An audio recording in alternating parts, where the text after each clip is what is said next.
বন্ধু আমার বাইরের লগে মিল এ আমেরিকা থেকে আইছে। Hello bro, nice to meet you. কি বাল যে হইলো কিচ্ছুটি বুঝলাম না, কিন্তু এরা বুঝবার লাগে দিতাম না যে আমি অশিক্ষিত। নো ব্রো নো, আমরা এখানে টমেটো পাওয়া যায় না, কারণ আমরা এখানে এখন ট্রেন্ডিং আছে ডেঙ্গা, নিলে নিতে পারো, নাইলে কদিন পরে সাউরা হইবো।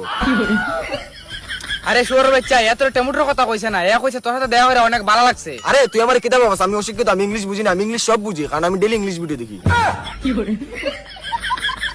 Bro, I think he is mental. Yes bro yes, I am মাতাল। আরে বেকল এ তোরে কইছে। দেখ তুই আমার ইংলিশ বুঝে নিতাইস না, কারণ তুই কোন আমার থেকে ভালো ইংলিশ জানোস না। Okay okay, silent. So bro, what's your name? Name মানে নাম। ব্রো মাই নাম ইজ ডিশু, বাট আমার গাঁও আমার ডাকে Batla. Wow, nice name, Batla. Yes bro yes, I know nice biscuit is very স্বাদ, খান চিনি লাগেল তাকে। দূর বাড়ার তালে সারাদিন এমনি যাইবুগা, দূর হইন থেকে। আরে যা যা, এখন তো যাইবো, বাপের গুত্তি তো ইংলিশ শুনছিলি নি, আর আমি তখন এমন কিছু কইছি না, যদি আরেকটা সময় ইংলিশ কইতাম তাহলে তো তোরা খানাদার রক্ত এলো।